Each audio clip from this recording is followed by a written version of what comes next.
Hello everyone, আসসালামু আলাইকুম। Welcome back to my channel ওইজ কিচেন হোম।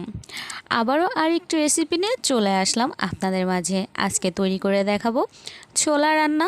এটা খুবই সুস্বাদু এবং একদম সহজভাবে কিভাবে তৈরি করবেন সেই টিপস আপনাদের সাথে শেয়ার করব। তাহলে চলুন আজকের রেসিপিটা দেখে নেওয়া যাক।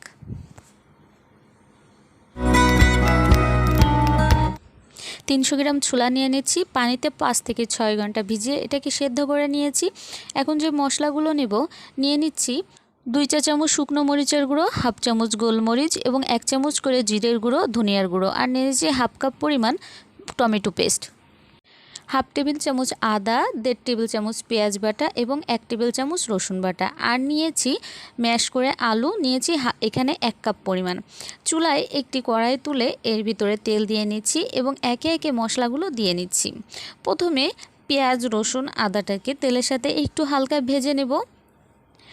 সন্ধ্যার নাস্তায় যদি এই ছোলা ভুনা দিয়ে মুড়ি মাখানো থাকে তাহলে তো কোনো কথাই নেই। পেঁয়াজটা ভাজা হয়ে গেলে যখন এরকম তেল উঠে যাবে তখন এর ভিতরে দিয়ে দিচ্ছি স্বাদ মতো লবণ, দিয়ে দেব 1 চা চামচের মতো হলুদের গুঁড়ো। এগুলোকে আবারও একটু ভালো করে মিক্সড করে নিতে হবে।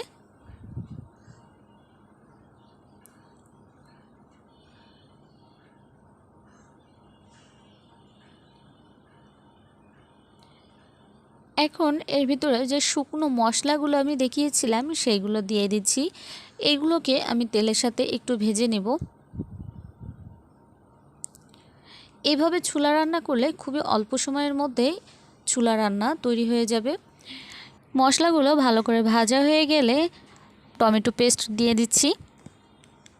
এই টমেটো পেস্ট দেওয়ার কারণে ছোলা ভুনাটার স্বাদটা কিন্তু অনেকটাই বেশি বেড়ে যাবে। টমেটোকে ভালো করে ভেজে নিতে হবে সেদ্ধ না হওয়া পর্যন্ত।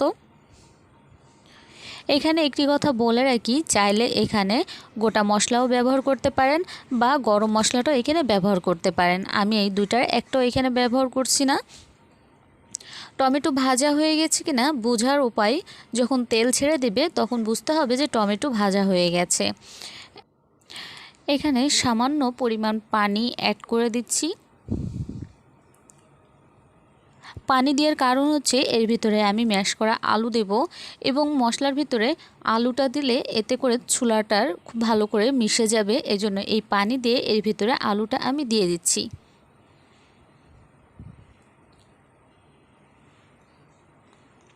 মশলার সাথে আলুটাকে খুব ভালো করে মিক্সড করে নেব।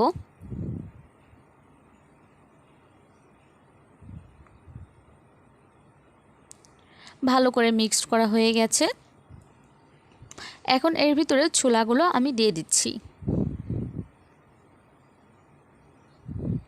আর কোনো বাড়তি পানি এখানে অ্যাড করব না। ছোলাগুলোকে খুব ভালো করে নেড়েচেড়ে নিতে হবে, মশলার সাথে ভালো করে মিক্সড করে নিতে হবে।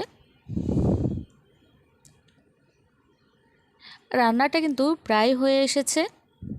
পরিবেশনের জন্য নামিয়ে নিচ্ছি। একটি সার্ভিং ডিশে আমি ছোলাটাকে নামিয়ে নিচ্ছি এবং এটা দেখলেই বুঝতে পারবেন যে এটা কতটা সুন্দর হয়েছে। এটা দেখতে যেমন সুন্দর, খেতেও কিন্তু অনেক বেশি মজা। আজকের এই রেসিপি যদি আপনাদের ভালো লেগে থাকে তাহলে অবশ্যই একটি লাইক দিয়ে পাশে থাকবেন এবং আপনার প্রিয় মানুষের কাছে আমার এই ভিডিওটি পৌঁছে দিতে পারেন। রেসিপি ভালো লাগলে শেয়ার করতে ভুলবেন না, আর অবশ্যই আমাকে কমেন্টে জানাবেন যে আজকের রেসিপি কেমন হলো। আপনাদের কমেন্ট পড়তে আমার খুবই ভালো লাগে। আর একটা কথা বলে রাখি, যারা নতুন বা ছোলা রান্না করলেও স্বাদ হয় না, আমার এই টিপসগুলো ফলো করলে আমি 100% গ্যারান্টি দিতে পারি যে তাদের ছোলা রান্না অবশ্যই সুস্বাদু হবে।